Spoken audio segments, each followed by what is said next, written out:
How's it going, ladies and gentlemen? Welcome back to another episode of your favorite Orange County soccer podcast, the Orange and Black Soccer Cast. We've got some stuff to talk about. Orange County's on a bit of a roll, which is awesome, sort of perfect timing of the season.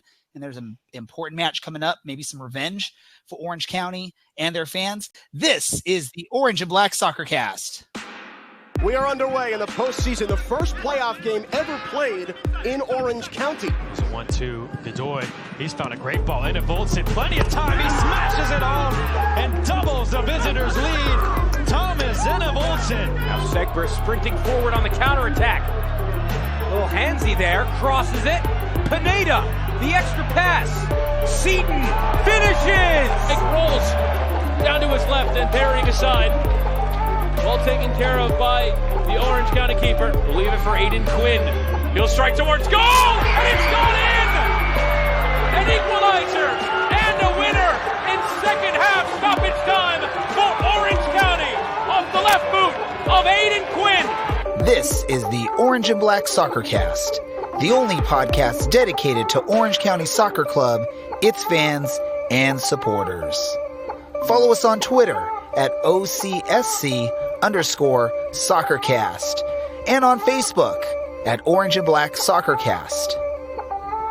How's it going, Orange County? Welcome to another episode of the Orange and Black Soccer Cast, brought to you by Ruffneck Scarves. We are the first and only podcast dedicated to Orange County Soccer Club, its fans, and supporters. I'm your host, Ray Zamora, and I am with you each and every episode as we discuss all things Orange County Soccer Club.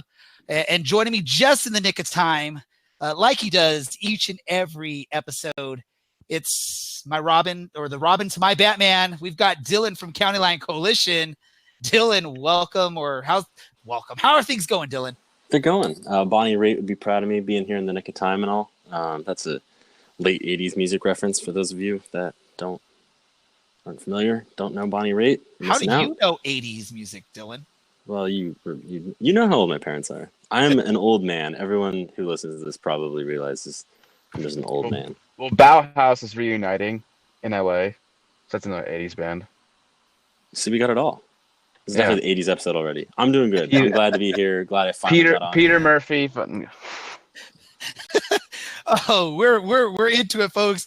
Who's that guy? Yeah, who is that guy? For those of you that have been missing his awesome voice, and maybe we'll get an opportunity to see around wherever he is currently, that's Cameron. Cameron, welcome back to the Orange and Black Soccer Cast. Thanks for having me back, Ray. It's good to see you guys again. I've been the prodigal son returns, and the groupie has resumed self-identified duties. His groupiness. Groupiness is I have returned. There we go. And just out of curiosity, in case the camera turns on at some point, Cameron, where are you, and what should we expect to see if that camera does turn on at some point during? So you're gonna see a lot of black.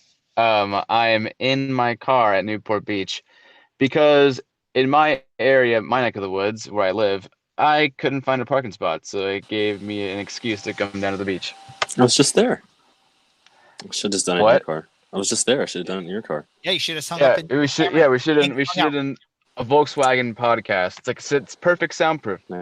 Soundproofed. Sponsor us.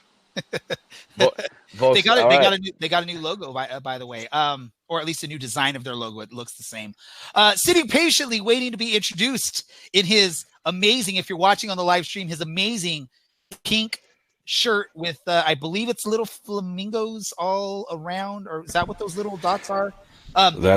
We'll get to it. We'll find out more about that shirt, though. It's Alan from San Diego. Alan, how are things going, man? Pretty good. You are correct. Those are little black flamingos. I am currently flamingo in support of one of my favorite USL kits in the entirety of the USL in Ford Madison. It is a great evening to be here in my own home as opposed to in a car or on a plane. So I am glad to be sitting here drinking a beer talking about Orange County soccer. Yeah, for those of you that missed our last episode, Alan awesomely joined us thousands of feet up in the sky on a Southwest flight as he was flying up to Sacramento. Didn't really say much while he was on the flight because I think that would have been a little weird for whoever was sitting next to him. But he definitely contributed thanks to the amazing text reading of Dylan. whenever Alan had something interesting to share. So that is awesome. Let's get into the thick of things here with the show. Like I said, we do have a match to talk about. Orange County's riding high.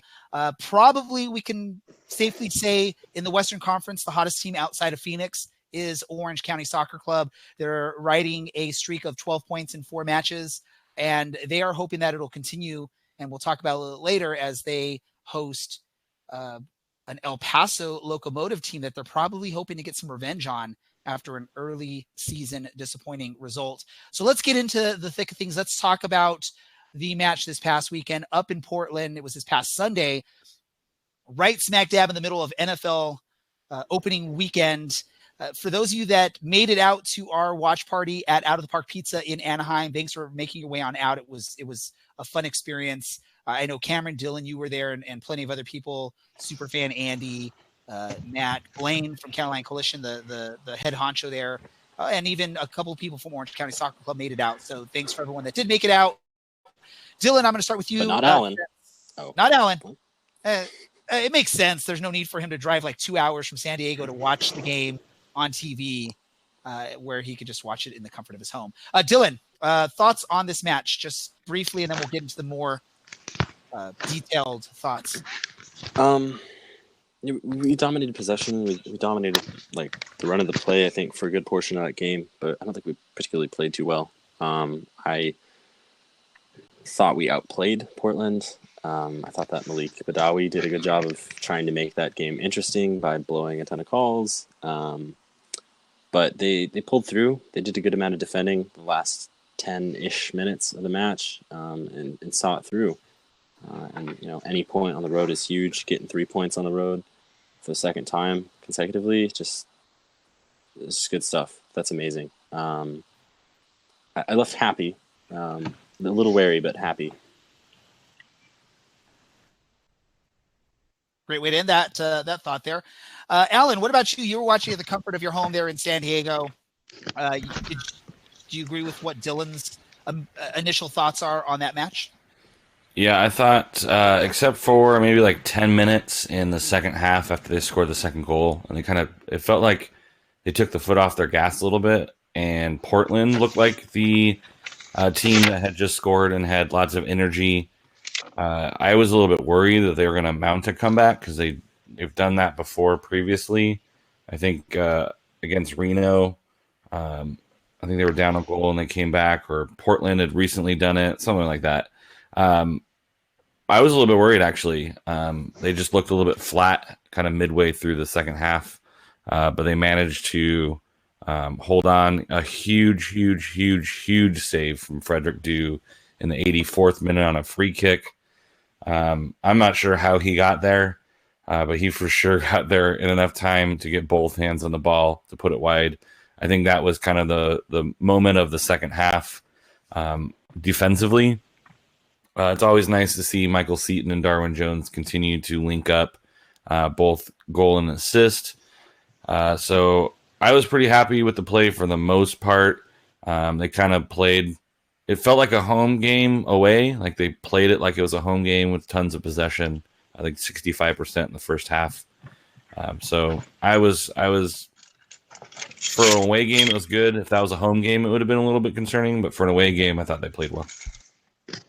And Cameron, I'll jump to you. What are your initial thoughts on this match for Orange County up there in Portland?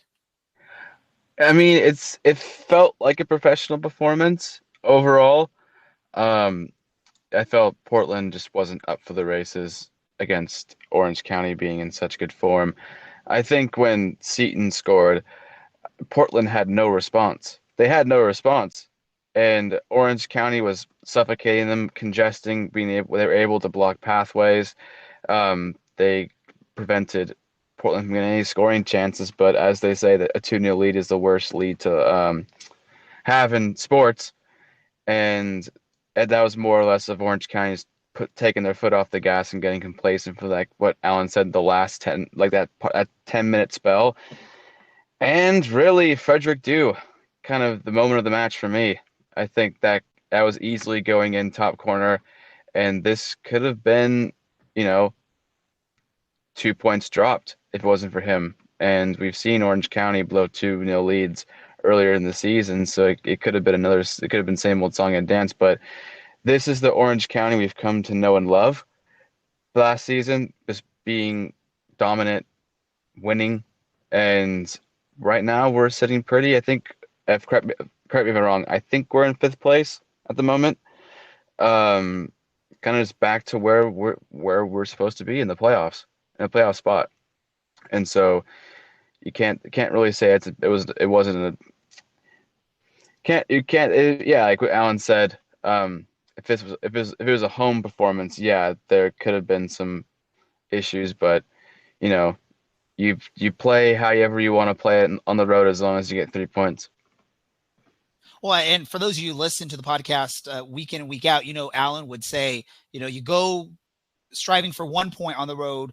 3 points is sort of the bonus type thing. I know with the way Orange County's been playing recently, I think there's a lot of expectation from the fans and probably from the team in the front office there to get the full 3 points on this type of match, which it's amazing that they did. I think all of you mentioned it, or at least some of you mentioned it.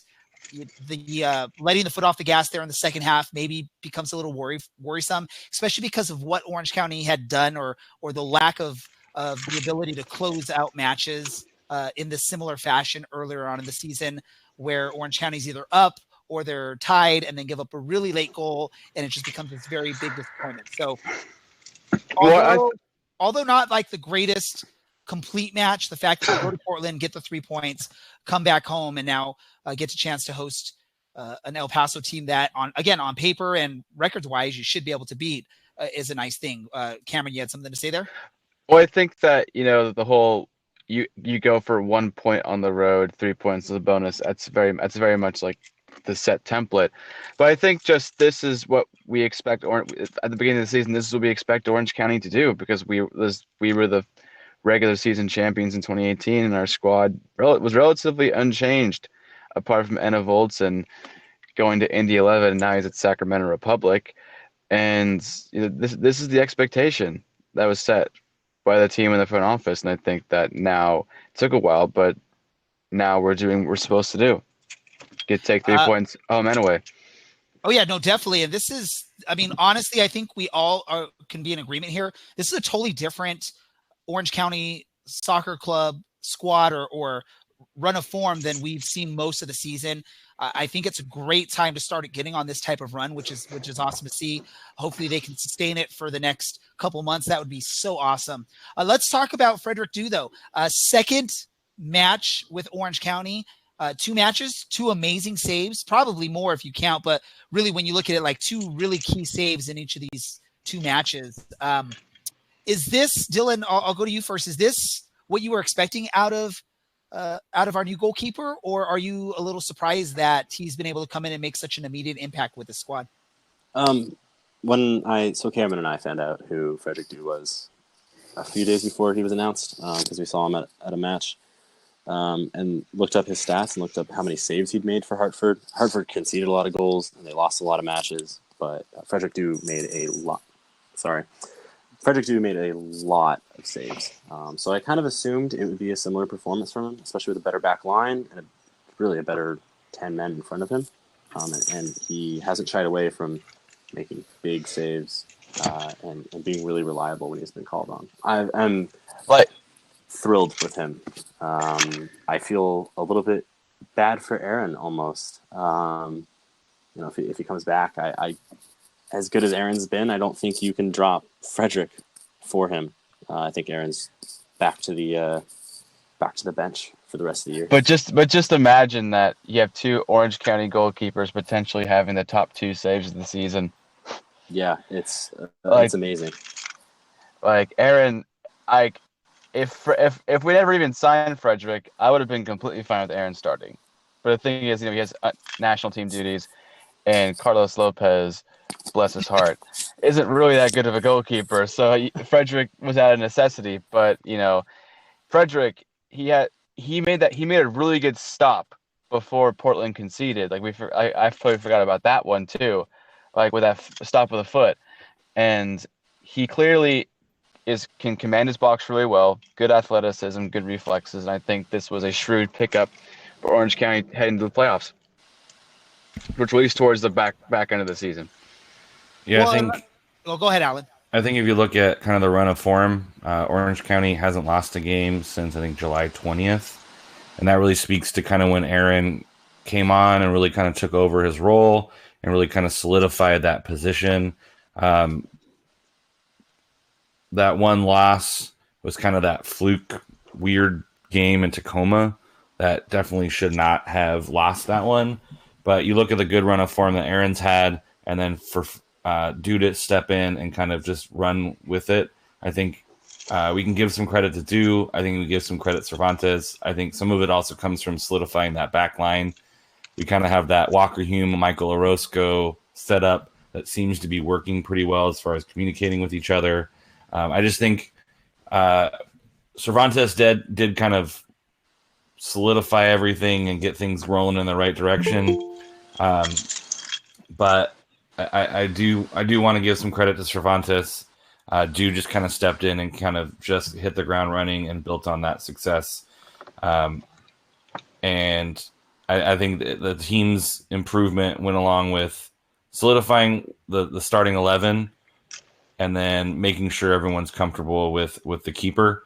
And Dew is, playing out of his mind right now as far as stepping into a new team. So I don't want to write off Cervantes' role either. He kind of grew into that role, and I think it helped the confidence of the back line. And then when Dew stepped in, I think it was just training out one and putting in the other. Nice, confident keeper.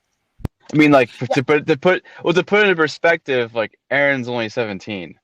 He's not 27. He's not like he's frustrated, like gonna lose his spot in the prime of his career. Like he's only 17. So I mean, I feel like there's nothing to write him off. It's like look how many years he can have as a goalie. He can play till 40, and him showing this much potential at that age. Potentially being like a junior or senior in high school, like. He has a bright future ahead of him. And right now, Dew's doing a job. And, Aaron shouldn't lose sleep over the fact that there's another good keeper ahead of him. I mean, I guess just putting things into perspective, he's only 17. Well, let's say this, though. I think we can all probably agree that Dew's on the roster because the front office knew that Cervantes was going to be have commitments with the national team, so he's not going to be there. And again, sort of like what you said, Cameron, not really much faith in Lopez as a starting goalkeeper, especially when you're trying to make a late season push here. So I think we can all agree that it's not like Dew has come in and totally stolen Aaron Cervantes' starting job as a goalkeeper. It brings more competition. I think, Dylan, you and I were speaking about this recently. It's going to give Cervantes more competition. It's going to push Cervantes to try harder because he knows now it's not like solely his position. He actually has to show that he deserves it. I'm going to sort of predict comfortably here that for the remainder of the season, it's probably Dew's job just because Aaron's got his current commitment where he was just at, and then he's got to get prepared for the World Cup coming up soon if he is going to be on that roster. So I think unless any kind of craziness happens where maybe Cervantes gets dropped or Dew gets hurt, we're probably going to see Dew for the remainder of the season, which from what we've seen so far, I don't see that being too bad of an issue. Right, Dylan? No, it's actually fucking brilliant. Okay. It's okay. It's okay. Go for it, Dylan. I was already ready, but I think you got to. The thing is, you got to go back and edit an F-bomb. So just mark down what it was, right? It's a good situation to be in when you've got two goalkeepers who can absolutely be number ones and have proven themselves to be capable number ones. I feel bad for Braden. I'm glad I don't have to make those decisions. This isn't like who's going to play as a right back when we only have one fit right back. But I'm happy with this, and I think Aaron will. He's the number 3 goalkeeper for the U17s, but I'm sure he's on his way over for the U17 World Cup. I don't see how he couldn't be. We've got him in the future, and I think that's what's important. I think we were talking on Sunday. We'd love to see Andre Rawls back. We'd love to see Frederick Dew stick around. We love Aaron. He's one of our own. You can't have all three. It kind of sucks. We get a couple more Orange County teams or something so they can all all feature and have their time to shine and really impress everyone. Let's talk about this. I'll go to you, Alan, really quick before we pick our man of the match. 2 goals scored in the match. Darwin Jones, Michael Seaton. Who would you say had the better goal of this match, or the more important goal, whichever one you want to go with? I thought the Darwin Jones Seaton goal was definitely a little bit more like just classic Darwin Jones down the side and putting it to Seaton, who actually got a really good touch on it. I really like the second goal. I think it comes from a restart. Obviously, watching on TV, you didn't see what happened, but I think Forrester ends up poking it over to Seaton, and then Seaton plays it perfectly over to Darwin Jones. And it's really nice to see Darwin Jones have the confidence to really slot that in and find his spot. I think that goal was really kind of a team goal. I think it was a product of the pressure that Orange County was putting on Portland, as opposed to, a good pass and a good run. I think it was just tenacity on a basically a dead ball to get a turnover in the offensive zone and really turn it into a goal. I think when Orange County can do that, we have the run of play already. We have the build-up play already, but to have that kind of defensive tenacity in the offensive third, I think is going to benefit us in the long run. So that was the goal that I was more impressed with. Perfect. And then I'll go to you, Dylan, really quick. Any performance out there from Orange County that you were sort of disappointed with, or as far as like an individual player or two, not like as a team for that second half? Is there anyone that maybe didn't pull their weight for this match? Yeah, I think Hugo Arellano had a rough game. I think the one goal that Portland scored was kind of his fault. No, I'm thinking of the wrong. They missed. They ended up missing, but he just didn't really do his marking the way he should have. Got caught out, and it just led to chaos in the box. But I think he you hasn't and played that much. Yeah, I think we did talk about it, and I was like, he decommitted on a 50-50 ball. He could have won. I think he also didn't commit there, and then got caught out way up the pitch. It's not his natural position.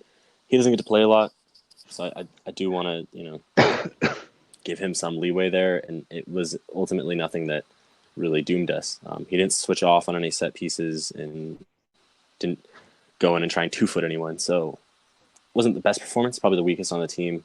Not terrible. Not the worst thing we've seen this year. Perfect. Really quick before we move on to talk about this upcoming match, let's just pick our man of the match. I'm going to start with you, Alan, man of the match for the match against Portland. I'm probably going to go with Frederick Dew.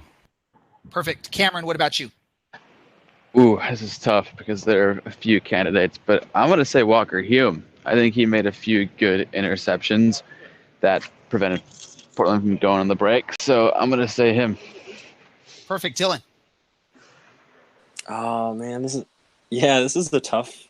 Man, I gotta say Darwin Jones. He really terrorized the Portland defense. It's not Harry Forster. He had another good game, definitely, but you can't beat out Darwin, or I can't say that he'd beat out Darwin or Frederick or even Mike or Aiden. Or Christian, really. Christian, low-key had a very, very good game, as we've come to expect from him. Perfect. I'm going to have to agree with Alan on this one. I'm going to go with Dew. I think, again, some amazing goalkeeping there, keeping us in the game early, and we get a couple goals, and then he's able to at least hold it off for the match. So I'm going to go with Dew on that for my pick. Let's move ahead then, because an important match coming up, a revenge match for Orange County in the reverse fixture here, as Orange County is going to welcome one of the newer teams to the league, El Paso Locomotive, to Championship Soccer Stadium. Last time these two teams met wasn't so great for Orange County. I think you still had like a rather new, unknown entity there in El Paso Locomotive when these teams last met in March. I got to slow it down so I make sure I say that right. To help us with this this preview, I tried to do this last match, but it didn't quite work out because of timing, but we were able to make it work here. We've got Phil, and Phil, you're from Seriously Loco Soccer Pod. Did I get the name correct? Yay or nay?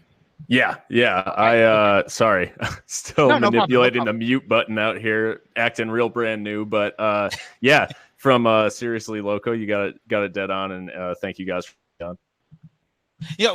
As we always say, we love to have guests, especially when it's someone that's really an expert of an opponent or another team, because as much as we all love soccer, and I'm sure you're in the same boat, Phil, it's hard to watch all the soccer in the world, all the soccer in the USL. There's so many teams in the USL. It's even hard just to watch the Western Conference. So when we have an opportunity to partner like this, we love to take care or to take advantage of that. And I appreciate you taking some time, because I know it's a little bit later out there in Texas than it is out here in California. So again, thank you for that. Yeah, of course. And yeah, like you said, it's crazy trying to watch every even Western Conference game in the USL. So yeah, happy to provide some context. I will say Alan probably tries the hardest out of all of us to watch as much soccer as he can. You can see him there in his awesome pink shirt. So, he likes to watch a lot of soccer. Let me jump to you though, Phil, really quick. We last met really early in the season. I believe it was a March matchup for these two teams. What's it been like for El Paso in this first season, and especially since we last saw you guys over there in El Paso? Yeah, it has been it's been a roller coaster for sure, because since we last met, we went on a kind of a big run in terms of we didn't lose for about nine games after we met. Went on a nice run. We're briefly joint top of the league, and then fell off. Didn't win in 11 straight. So we've had peaks and valleys. But in the interim, obviously, we signed Jerome Kiesewetter.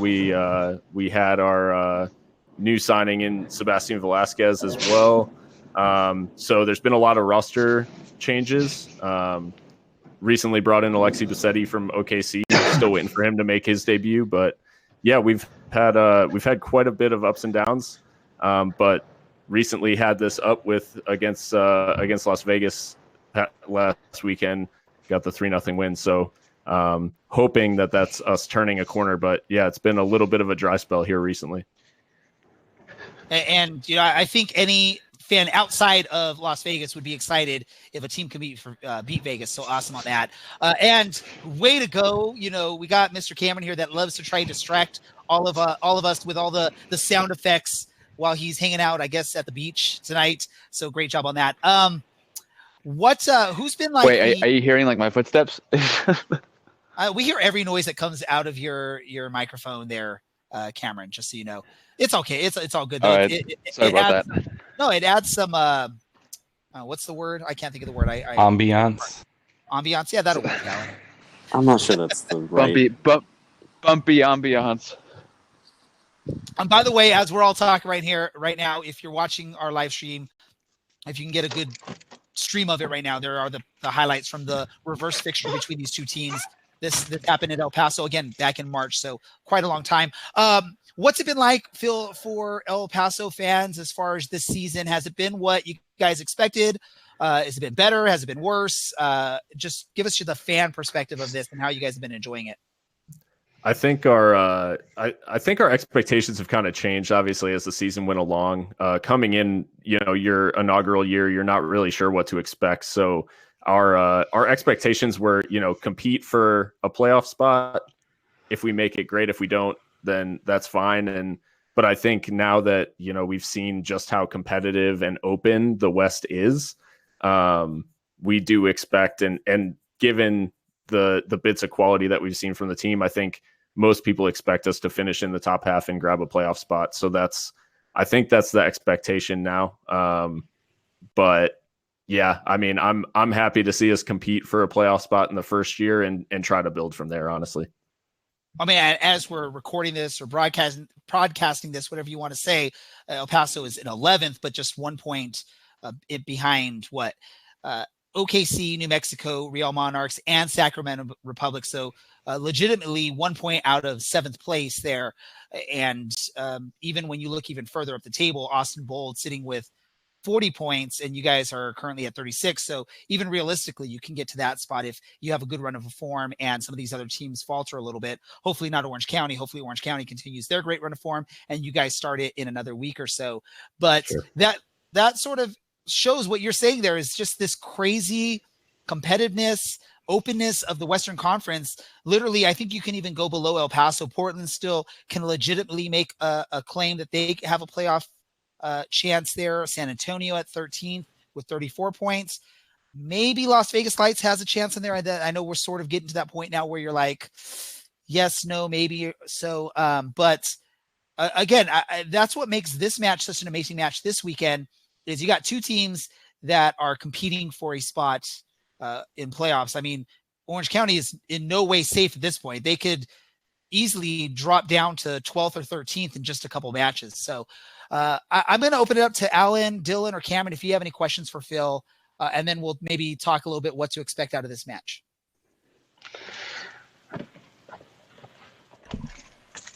Cameron, if you're going to make noise, you have to ask a question. True. I want to feign like I'm trying right now. Well, then I guess go ahead, Alan. So El Paso, outside of like Vegas and like a little bit in Tulsa, has had some issues being consistent goal scorers. I know they have one guy, like, I think on like 10, and everyone else is in 3s and 4s. Is there someone you're looking for like a secondary scoring threat, or is it all pretty much running through one guy at this point? Well, just this week, we had Josue Aron Gomez kind of emerge as a threat. He is a loanee from FC Juarez, right across the border here in El Paso, and he spent about 6 weeks injured. Came into an away match for about 12 minutes as a substitute and was subbed off with an injury. So he had shown flashes here and there, but this week scored 3 goals across 2 games and kind of established himself as more of a threat. But yeah, we are still looking for that consistent second scorer. I think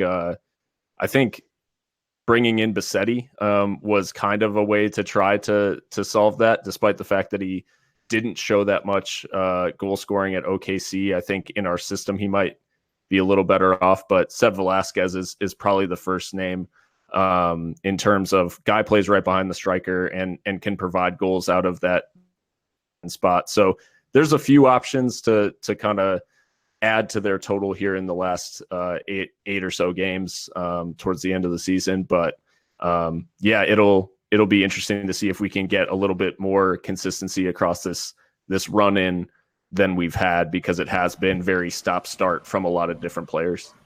And do you think Gomez gets the start this Saturday? Do you think you're going to use him similarly to last week, where he comes on like 79, 80th minute and then just explodes for a couple goals in like 10 minutes? Yeah, I think we see him. I'd be shocked, given the nature of the performance against Vegas. It was really good, like a complete 90 minutes. I'd be shocked if Lowry goes away from the lineup that he played. I think he probably looks for consistency, because with all the injuries that we've had this year, it's something that he hasn't really had. He hasn't really had the ability to select, 2 of the same 11s back to back. So I think he'll look for consistency, and then look to use Gomez as that weapon if he's either trying to change the game or with the lead like he did against Vegas, provide that little bit of pressure with fresh legs on the front line. Now to change gears a little bit, what's your favorite vegetable? Oh man, favorite vegetable? I don't know. Do you guys eat vegetables in Texas? Oh, for sure. Okay. It can't be fried. That's not a vegetable. Brisket isn't a vegetable. No, I mean, you got like out here in El Paso, that's like, it's a different type of Texas out here. Like I've lived in Central Texas and yeah, it's 2 different worlds. So this is not much like barbecue out this way. But no, I'd have to say favorite vegetable. I'll go broccoli. Yes. Love a good man. Get Charlie in. Adams is gonna Get call it in. again. love a good broccoli. Charlie Adams gave us his steamed broccoli recipe when he first got introduced as a new member of the club. It was awesome. It was so simple and sweet, but great. You should check out that episode. Anyone that loves broccoli, go check it out and see how Charlie Adams makes broccoli. Let me, since we're talking about food, I'm going to throw this out, and then we'll talk about the match briefly.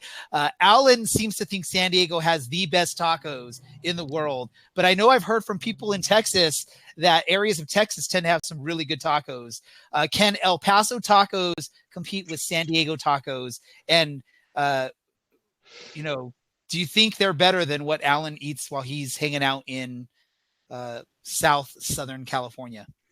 I can't speak to San Diego's tacos. I've sadly never been to San Diego. It's on the list shortly, hopefully this year. But no, I can't say whether they're better. But I would say that I'll put El Paso tacos up against any tacos anybody's got. There are just some amazing spots down here to get a good taco.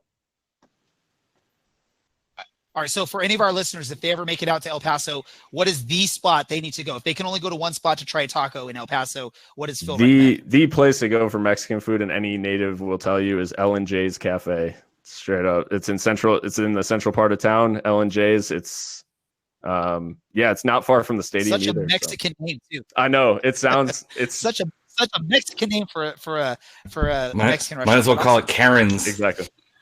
Yeah, I'm telling you, it's so good. I feel like we're forgetting LA.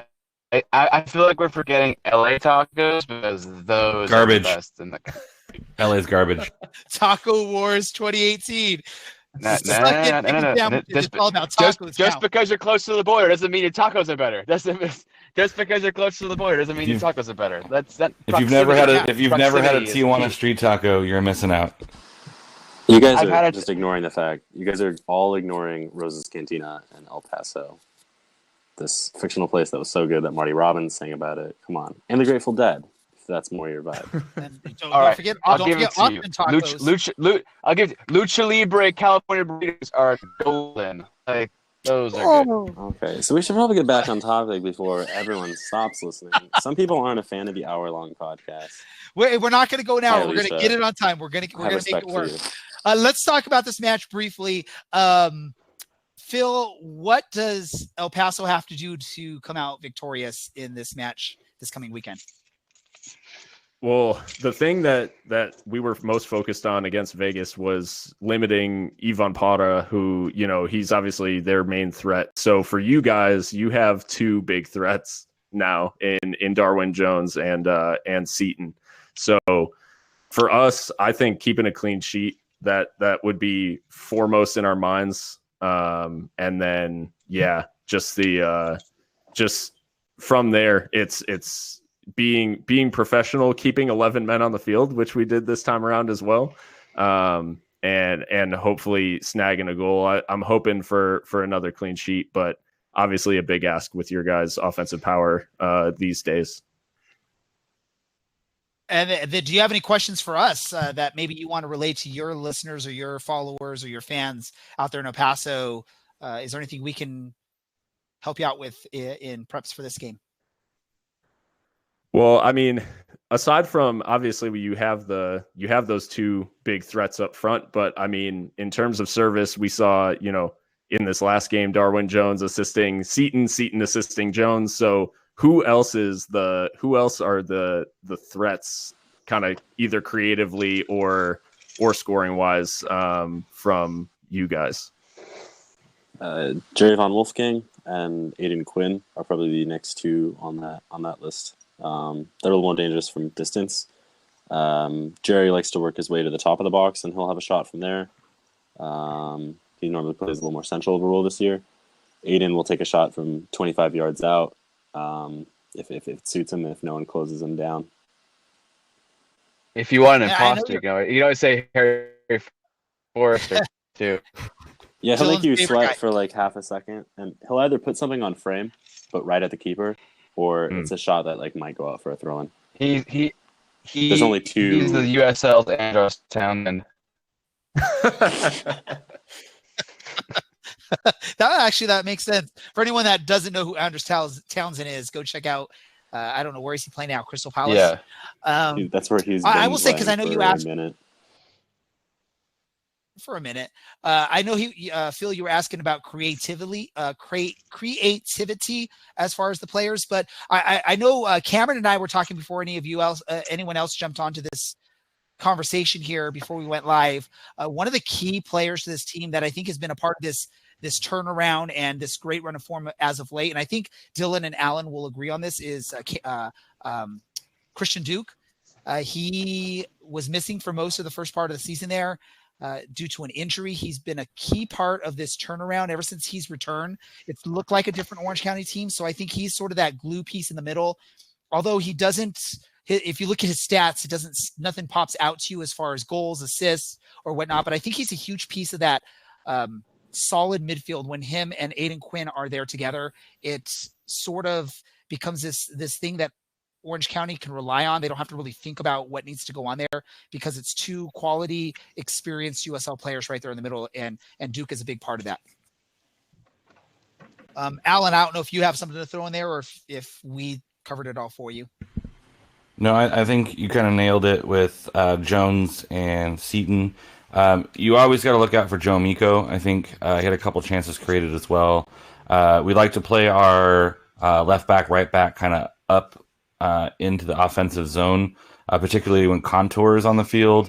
But Emiko does the kind of the same job, and we kind of press those left back, right back up the field to put some pressure on the outside, so Jones doesn't have to. So I think it's kind of pick your poison with offensively.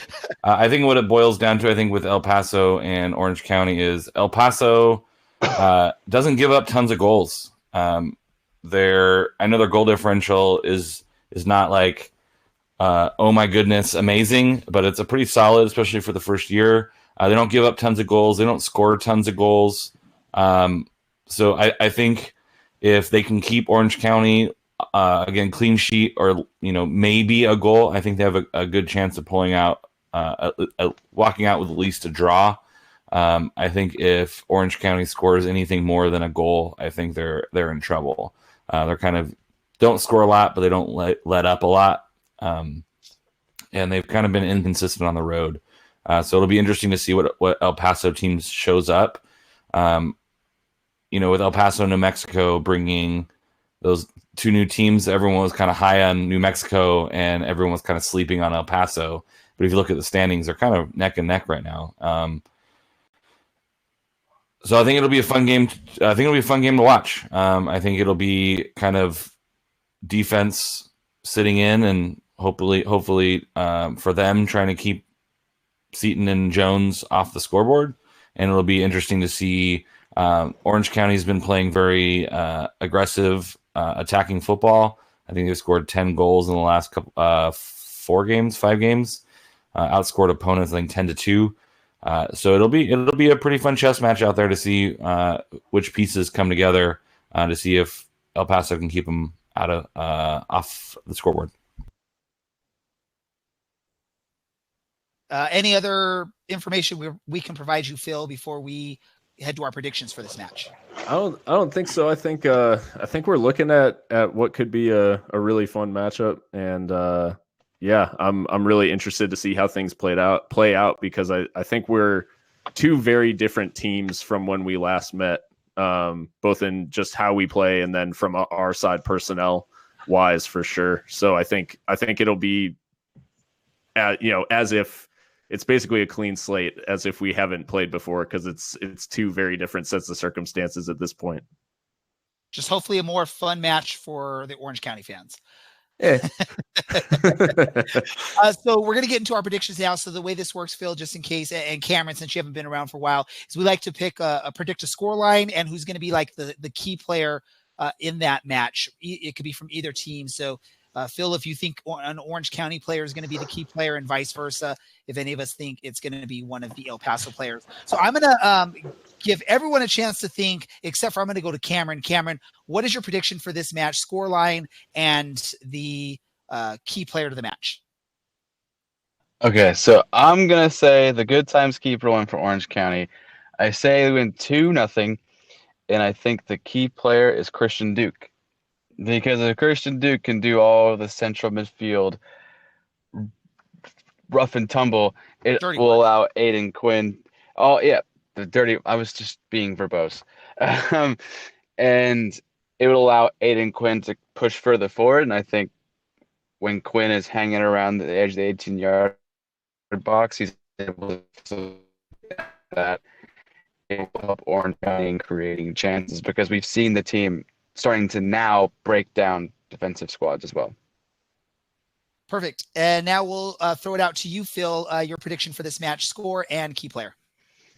So I'm gonna stay true to the prediction I just gave on our podcast as well. I'm gonna go 2-1 to Locomotive, and the key player is gonna be Sebastian Velasquez for Locomotive because what he was able to do in Vegas was relieve pressure on Locomotive's defense by receiving the ball deep and dribble to break the lines as well. So in transition, he can be very dangerous, and he was able to find players in space to put Vegas under pressure. So that I'm hoping that he can continue kind of that impact in this match as well. Perfect. What about you, Alan? I'm going to do the same scoreline, but I'm going to go the opposite direction. I'm going to go 2-1 Orange County. I think the way that Orange County's been playing offensively, they're scoring about 1 goal every 50 minutes or so. I think they can get 2 goals. I think Amico is going to play an important role again, pumping balls into the box and allowing Darwin Jones and Seaton to get on the ends of those. I think Frederick Dew is going to come up pretty big, and I think it's going to be hard to get a clean sheet against El Paso. I think, as inconsistent as they've been on the road, I think there is a chance that they do put one in. But I think if we score first, I think we walk away with a 2-1 victory. Perfect. Dylan, I got to pretty much echo that. Was it Keisvetter? Is that his last name? I don't know how it's actually said. Yeah, Kiesevetter. Kiesevetter? Yeah, he scored 11 and 17, so I don't think you could say that through him or Sebastian Velasquez that they're not going to score. I think it's much like every other Orange County game. Just try and get 2 or 3 in, preferably 3, so you can weather that storm if they pull one back, and just puts the game a little bit out of reach. But I think 2-0. I don't know how much Joe Miko is really going to get involved in the attack. I do like when he sits back a little bit more and just offers an option for Darwin Jones to relieve a little bit of pressure. I'd say I look for set pieces in this match. Orange County's done a really good job defending them, and I would like to see a couple more goals from them. I'd like to see Walker Hume get his name on the score sheet again, or Michael Orozco because he's managed now a couple weeks ago. So I think an Orange County win. I think we're in too good a form. I think last week would have been scary enough to kind of remind the side that they do need to see out matches and they do need to play a full 90 and they can't take their foot off the gas. Perfect. And now it's time for Dylan's favorite prediction of the episode. I've told you it doesn't work. That's not how this works. It has worked. Phil, you ready for this? I don't even know if Phil knows what's coming right here. My prediction, 5-0 El Paso. Oh, man. This doesn't work. The only thing that's more of a guarantee of Ray saying 5-0 to whatever team we're playing is that I'm definitely going to complain about it. And I swear to God, he just does it to wind me up. Well, it's just so untrue. But Ray has this like superstition. If he says like an outlandish score on the other team, it's kind of like he has a nothing to lose mentality. It's like, yeah, Orange County is going to win. The last 4 of the matches that we have played, that has been my prediction for the other team to win 5-0. And also when we played Phoenix, I predicted we'd win 5-0. And when we played Vegas the first time, and how'd that work?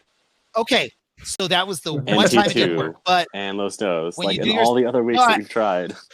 No, I didn't do it in those ones. That's the thing, as I've only done it on a select few. I've done it in this last run of form and against Phoenix and against Vegas. And Let's hope Oliver doesn't hear about this. hey, I'm sure just it's I'm working. just kidding. It's working. I am doing my part as an Orange County fan to will them to victory there. So 5-0 go Orange County.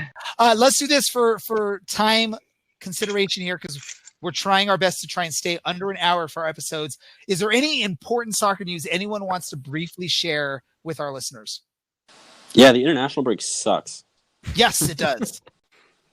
And I know Cameron's going to go crazy about this probably because of Giovanni Lo Celso. Let's just say that Tottenham gets an injured player. He's out 6 to 8 weeks. That sucks. Yeah, international break sucks. Sort of lucky with USL. It doesn't really impact it much. But yeah, it does suck. Well, I mean, like anyone else? I mean, like Tottenham. Go Cameron. All of our 3 summer signings that are at the club at the moment are injured. It's peak Tottenham, and we signed nobody last summer, but we signed people they can't even play. So it's like, what kind of cruel joke does the divine order of the universe want to play on us? Perfect. Anyone else? Any important soccer news to share? Going once, going twice. All right, cool. We're gonna get to Madison is awesome. Okay, awesome. Forward Madison is awesome. Way to go, Cameron. Let's do this. Let's get to our random thought of the episode, Cameron. We're going to get there. Random thought of the episode. So, Phil, just so you know, this is where we just share a random idea. It doesn't have to be soccer related. It could be crazy. It could be interesting. Dylan likes to share books to read or poems to read or some random stuff that no one reads anyways. But that's what he likes to do. I'm going to start with Cameron. Cameron, what is your random thought for this episode?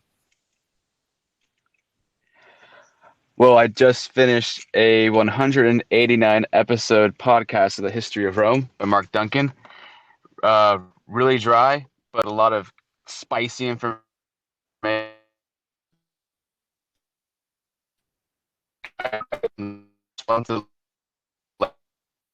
That's how great this podcast is. So, the podcast gods did not want to. If you want to learn about the history of Rome. Maybe it was just me. I don't know. I couldn't hear what you were saying there. Let's go to Dylan. What is your random thought? My literature recommendation this week is a poem called "In Envy of Cows" by Joseph Auslander. Just have a read. Everyone loves cows, even the vegetarians and vegans, because they like to save their lives or whatever. Cows are the gentlest animals with very soft eyes. Holsteins are the most boring, but classic at the same time. I really like cows. So if there's like a cow petting zoo or something, that'd be pretty cool. If someone could let me know where that is. Well,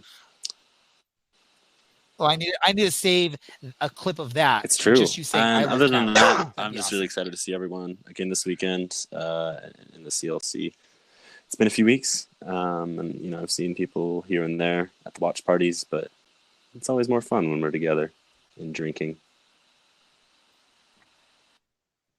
Perfect. Alan, what about you? I got 2 quick ones. One is Jessica Berman. It was just hired by the National Lacrosse League as the Deputy Commissioner and Executive Vice President of Business Affairs, making her the first woman to hold the title of Commissioner in a men's professional sports league. The fact that it's the first and it's 2019 is, you would hope that this would happen sooner. There's an interview on Burn It All Down podcast with her. Kind of talks about her backstory. She comes from the NHL. So kind of big news in the sporting world. The other one is California legislator just passed SB 206, which is the Fair Pay to Play Act, which allows kind of pits California against the NCAA, saying that collegiate athletes are allowed to profit off of their image and likeness. And there's a bunch of rules and regulations regarding conflict of sponsorships and such. But California is kind of pushing the envelope and kind of putting some pressure on NCAA to allow students to profit from their name and their likeness in college. So some pretty interesting stuff happening in both professional and amateur sports. So check that out. Again, Jessica Berman from the National Lacrosse League and SB 206 in California. Perfect. And I'm sure Phil was totally expecting to learn about a new California law when he decided to join us this evening. Phil, do you have a random thought you want to share with our listeners? I don't really. I'll be honest. I'm not really even thinking of anything that has been going on because we just recorded, so I'm like all soccer right now. So I'll just say go Liverpool. Yeah, you're like on like 4 hours of podcasting so far, right? Oh no! That'll be my Alan. You have my random thought. Oh man, you Liverpool. So well, at least I'm not outnumbered though with this. My favorite movie. I'm gonna say, I think The Prestige. Wow. Okay. Christopher Nolan. There's your random thought. That's a good one. The Prestige is. So good. I don't have really a random thought. I don't know why I don't. I should have one prepared every single week. I should be writing them down. Your random thoughts always Tottenham related and they haven't played. Well, and Cameron took care of that, right? So I'll just say this. If you are a social media person and you like the USL, they're hiring a social media coordinator. If you want to go live out in Tampa Bay and do a bunch of social media stuff for the league, check it out. Go to the website. The retirement fund, they'll match up to 6%. There you go. Dylan knows more about it than me. You've been looking into this, huh, Dylan? No, I saw that article too. I would never look into. I saw that post as well. Yeah, of course you did, Cameron. Ladies and gentlemen, this is going to end our episode of the Orange and Black Soccer Cast. I want to thank Phil for joining us from Seriously Loco Soccer Podcast or Soccer Pod, however you guys say it out there in Texas. Phil, before we head out, though, share with our listeners where they can maybe follow you or follow the podcast, or where they can get more information about El Paso Locomotive. Yeah, you guys can follow us at Seriously Loco EPTX, seriously spelled like an 8th grade girl texting somebody.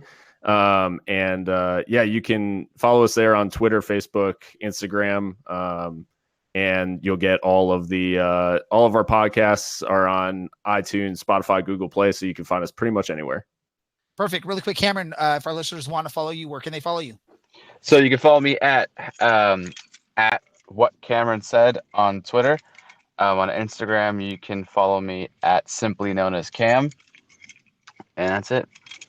Alan. Hey, Underwood 48 on the Twitter machines. Dylan.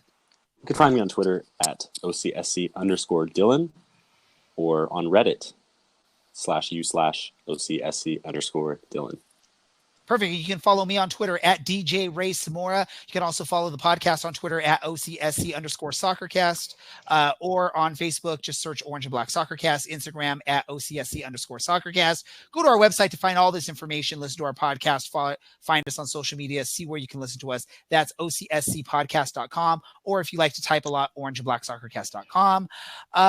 I am Ray. I want to thank once again, Phil, for joining us on this episode. For all of you that continue to listen each and every episode, thank you for doing so. We love it. If you're listening for the first time, go back and listen to some of our old episodes.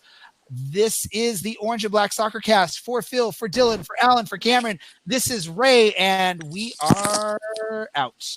Oh, no.